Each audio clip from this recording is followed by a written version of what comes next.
A young man stood on a street corner in Sarajevo. He had a pistol in his coat pocket. He had missed his chance. The motorcade had passed. The other conspirators had failed too. The plan was over.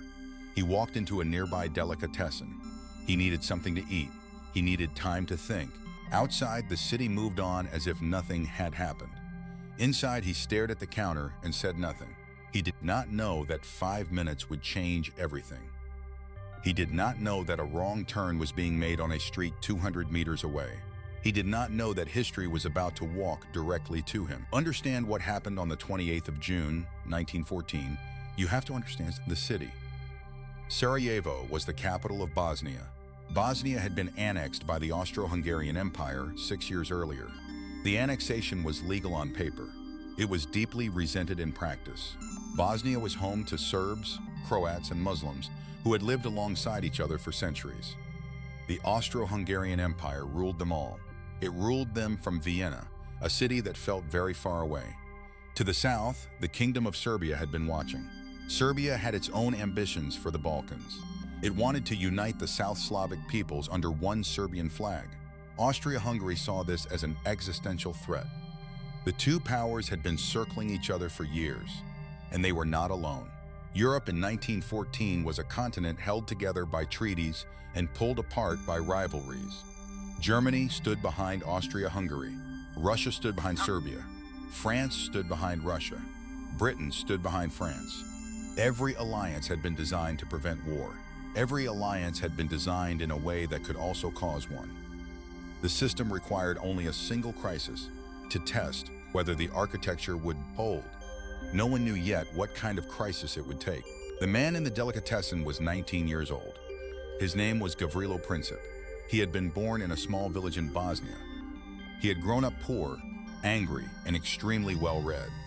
By the time he was 17, he had joined a network of Serbian nationalist revolutionaries. The organization was called the Black Hand. It operated in secret with cells across Bosnia and Serbia.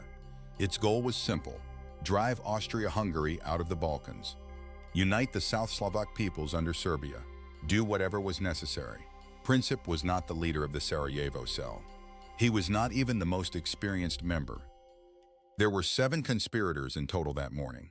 They had spread themselves along the Apple Quay, the main road the Archduke's motorcade would travel. Each man carried a pistol or a grenade. Each man had a specific position. Each man had one job. The plan looked solid on paper. In practice, it was held together by the confidence of very young men who had never done anything like this before. The Archduke they were waiting for was Franz Ferdinand, heir to the Austro-Hungarian throne. He was 50 years old. He was famously difficult. He argued with his advisors, his generals, and the emperor himself on a regular basis. He had married for love instead of politics, which had cost him significant standing at court. He was visiting Sarajevo for a military inspection. He had been warned that the city might be dangerous. He had come anyway. The motorcade left the town hall at 10:25 in the morning. 6 cars, flags on the hoods, police escorts front and back. The first conspirator stood near the Kamerja Bridge. He saw the cars coming. He did nothing. He froze. The motorcade passed. The second conspirator threw his grenade. It hit the folded back roof of the Archduke's car and bounced underneath the vehicle behind it. The explosion wounded 2 officers and several bystanders. The Archduke's car accelerated and kept moving. The third, fourth, and fifth conspirators saw the chaos and did nothing. They scattered. Princip, the 6th in line, heard the explosion from his position further down the quay. He understood immediately what had happened. Someone had thrown and missed. The motorcade was moving too fast now. There was no way to intercept it. He stood there for a moment. Then he walked to the delicatessen. The Archduke, shaken but unhurt, continued to the town hall. He gave his scheduled speech. It was a strange speech for a man who had just survived an attempt on his life. He mentioned the grenade attack in the opening line and then proceeded to read his prepared remarks as written. After the speech, someone suggested he visit the officers wounded in the explosion. They were at a hospital on Franz Joseph Street. The Archduke agreed. No one told the lead driver about the change of route. The motorcade left the town hall. It turned onto Franz Joseph Street. Then the lead driver realized something was wrong. This was not the agreed route. He braked. He stopped the car in the middle of the road directly in front of Schiller's delicatessen. The car stalled. The driver began to reverse. Inside the delicatessen, Gavrilo Princip had finished eating. He stepped outside. He looked to his right. The Archduke's car was 10 feet away, stationary, engine off. He raised his pistol. He fired twice. The first shot struck the Archduke's wife, Sophie, in the abdomen. The second shot struck Franz Ferdinand in the neck. Bystanders grabbed Princip immediately. He tried to swallow a cyanide capsule. It made him vomit. He tried to turn the gun on himself. The crowd stopped him. He was 19 years old, and he was now in custody, and the two people in the car in front of him were dying. Franz Ferdinand's last recorded words, spoken to his wife, were, Sophie dear, don't die. Stay alive for the children." She died first. He died approximately an hour later. News reached Vienna by telegraph within the hour. Emperor Franz Joseph was 83 years old. He had been on the throne for 66 years. He had lost a son to suicide, a wife to assassination, and a nephew to this. He received the news in his summer residence. His response was recorded by an aide. He said, "No sorrow is spared me." Within 48 hours, the question of blame had already been settled in Vienna. Serbia was responsible.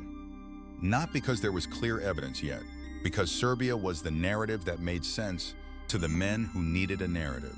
The Austro-Hungarian Foreign Ministry began drafting a document that would become known as the July Ultimatum. It was not designed to be accepted. It was designed to be rejected. Rejection would give Austria-Hungary the justification it needed for military action against Serbia. The document took 3 weeks to finalize. During those 3 weeks, Germany assured Austria-Hungary of its full support. This assurance is now known to historians as the blank check. It meant that whatever Austria-Hungary decided to do, Germany would stand behind it. The men who issued that check believed the war would remain a regional conflict. They believed Russia would back down. They believed France would stay out. They believed Britain would never intervene over a Balkan dispute. Every one of those beliefs was wrong. 23rd of July, 1914, Austria-Hungary delivered its ultimatum to Serbia. The document contained 10 demands. Serbia accepted 9 of them. The 10th demand required Austrian officials to participate directly in Serbia's internal investigation. Serbia refused that one. Austria-Hungary declared this refusal unacceptable. 4 days later, it declared war on Serbia. Russia began mobilizing its army. Germany demanded Russia stop. Russia refused. Germany declared war on Russia on the 1st of August. France began mobilizing. Germany declared war on France on the 3rd of August. Germany invaded neutral Belgium to reach France faster. Britain declared war on Germany on the 4th of August. The system had fired. In 37 days, a regional dispute over one assassination had become a continental war involving every major power in Europe. Historians have spent more than a century trying to assign primary responsibility for this sequence. They have not agreed. What they have agreed on is something more unsettling. No single power intended the war that actually happened. Every government believed it was managing a crisis that would resolve in its favor before the shooting started. Every government was wrong. The German army entered Belgium on the 4th of August. Military planners on both sides expected the war to last 6 months. Some predicted it would be over by Christmas. The Christmas prediction became famous for being wrong. The war lasted 4 years and 3 months. It killed 17 million people. It wounded 20 million more. It destroyed 4 empires. The Austro-Hungarian Empire ceased to exist. The Ottoman Empire ceased to exist. The Russian Empire collapsed in a revolution. The German Empire became a republic before it surrendered. The Europe that emerged from 1918 bore almost no resemblance to the Europe that had gone to war in 1914. And none of this had been intended. Not by Vienna, not by Berlin, not by St. Petersburg or Paris or London. The men who had made the decisions in July of 1914 had been playing a game they believed they understood. The game had its own rules. The rules did not care what the players intended. Gavrilo Princip was tried in October of 1914. He was 20 years old at the time of trial. Austro-Hungarian law prohibited the death penalty for anyone under 20 at the time of the crime. He was sentenced to 20 years in prison.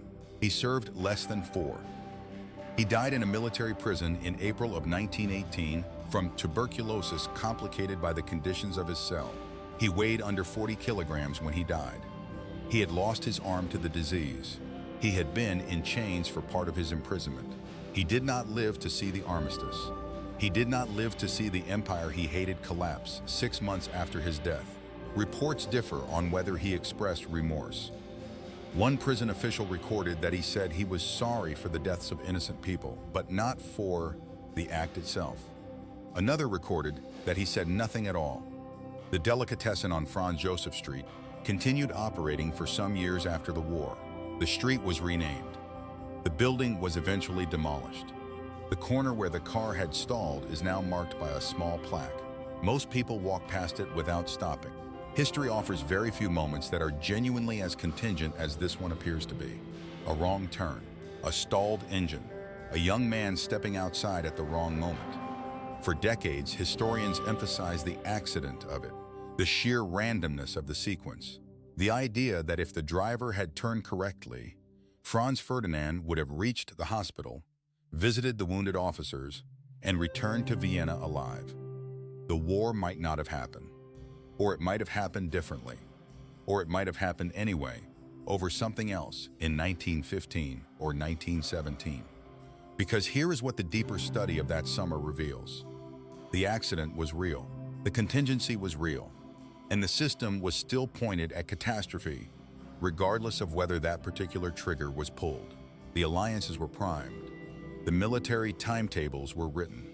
The logic of mobilization had been built to move faster than diplomacy could respond. Austria-Hungary had been looking for a pretext to move against Serbia for years. Germany had been calculating a two-front war scenario for decades. Russia had been building toward reasserting its position in the Balkans since its humiliation in 1905. Princip did not create any of this. He stepped into a system that had been loading itself for 30 years. He pulled a trigger that the system had already aimed. The most haunting question of 1914 is not whether the assassination caused the war. It is whether anything could have stopped it, whether any decision made on any day in that summer could have redirected the momentum of 30 years of alliances, rivalries, arms races, and imperial competition. The answer that the evidence suggests is deeply uncomfortable. Probably not. The wrong turn was real. The accident was real. The war was waiting. If this story changed how you understand the distance between accident and catastrophe, subscribe to this channel and turn on notifications. Every week, we return to the moments where history turned on something smaller than anyone expected.